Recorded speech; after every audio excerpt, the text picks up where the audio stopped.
बिस्मिल्लाहिर्रहमानिर्रहीम। नाज़रीन इकराम, आज की दास्तान ईरान की फ़तह पर मबनी है। 941 हिजरी मुताबिक 1534 ईस्वी में सुल्तान सुलेमान ईरान की मुहिम पर रवाना हुआ। चंद माह कबल इसने इब्राहिम पाशा को एक बड़ी फ़ौज के साथ भेज दिया था। इब्राहिम पाशा सीधा तबरेज़ पहुंचा और इस पर बगैर किसी मुज़ाहमत के कब्ज़ा कर लिया गया। नाज़रीन इकराम, तबरेज़ ही में सुल्तान सुलेमान भी से आकर मिल गया और दोनों वहाँ से मौसल और बगदाद की तरफ रवाना हो गए। रास्ता और मौसम की खराबी की वजह से तुर्की फ़ौज को बहुत कुछ नुकसान बर्दाश्त करना पड़ा। बिलाखिर सुल्तान सुलेमान बगदाद पहुंचा और 24 जुमादिल अव्वल 941 हिजरी मुताबिक 31 दिसंबर 1534 ईस्वी को वहाँ के हाकिम ने शहर इसके हवाले कर दिया।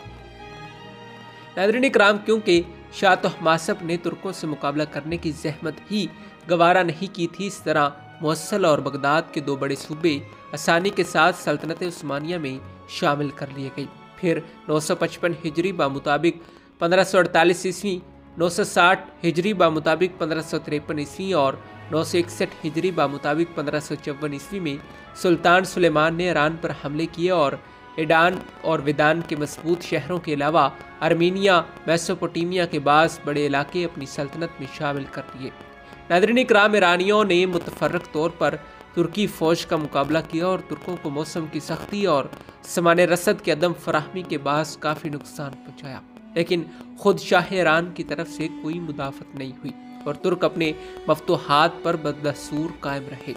नाज़रीन इकराम, इन इलाकों के अलावा सुल्तान सुलेमान ने अपनी बहरी क़ुव्वत के ज़ोर से अदन पर भी मुस्तकिल कब्ज़ा कर लिया और सवाहिल अरब और ईरान नेज़ शुमाल मगरबी हिंद पर इसका असर कायम हो गया। नाज़रीन इकराम, बर्री क़ुव्वत के लिहाज से एशिया या यूरोप की कोई सल्तनत दौलत उस्मानिया की हमसर न थी। बहरी ताकत के एतबार से भी इसकी फ़ौक़ियत तमाम दूसरी सल्तनतों पर ज़्यादा थी। इस वक्त स्पेन और वेनस के बहरी बेड़े सारे यूरोप पर हावी थे, लेकिन तुर्की बेड़े ने मुतअद्दिद मार्कों में इनको शिकस्त दी। बहरी क़ुव्वत के एतबार से स्पेन और सल्तनत उस्मानिया में ज़्यादा फ़र्क न था, लेकिन स्पेन के साथ वेनस और पोप के बेड़ों के शामिल होने के बाद इत्तेहादियों के बेड़े जहाज़ों की कसरत तादाद और साइज़ के लिहाज से तुर्की बेड़े से बहुत ज़्यादा बढ़ जाते थे। ताहम दो बड़े मार्कों में जबकि ये ज़बरदस्त इत्तेहाद इनके खिलाफ था, तुर्क कामयाब रहे और सुल्तान सुलेमान कैद हुकूमत में बराबर तुर्की बेड़े का इक़्तिदार बहर रोम में कायम रहा। इसकी वजह से सुल्तान सुलेमान ने अलजायर, अर्दन और तराबलस के सूबे और बहर स्पेन के मुतअद्दिद जजीरे जो वेनस के कब्जे में थे फतह करके अपनी सल्तनत में शामिल कर दिए। नाज़रीन इकराम, सुल्तान सुलेमान के इब्तदाई अहद में शुमाली अफ्रीका के मुसलमान फरमरवा इस कदर कमज़ोर थे कि वह साहली इलाकों के अलावा अपनी मुमलकत के जनूबी हिस्सों पर अपना तसल्लुत कायम नहीं रख सकते थे और ख़ुद साहिल के शहर भी बहरी कसाकों की अमाज का थे। इनमें से बाज़ इन फरमरवाओं के तात पर इनाम तस्लीम करते थे, लेकिन अक्सर बतौर ख़ुद बहर रोम में लूट मार मचाते रहते थे।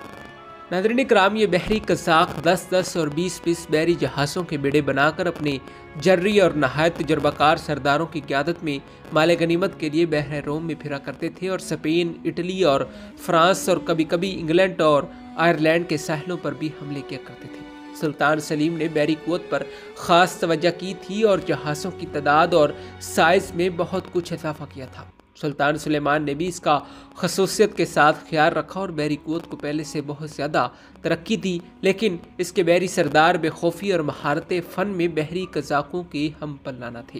ये देखकर इसने इन कज़ाकों को, जो अपनी काबिलियत और तजुर्बे में दूसरों से मुमताज़ थे, सल्तनत उस्मानिया की खिदमत के लिए मदऊ किया और इन्हें इनके जहाज़ों और आदमियों के साथ मिलाकर तुर्की बेड़े के आला मनसब पर मुकर्रर किया। जी हाँ नाज़रीन इकराम, यही हमारी आज की वीडियो का मौजू था। उम्मीद है कि आपको वीडियो पसंद आई होगी। मिलते हैं एक ऐसी ही नई तहकीकी, तारीखी और इस मौजू की अगली किस्त के साथ। तब तक दीजिए इजाज़त।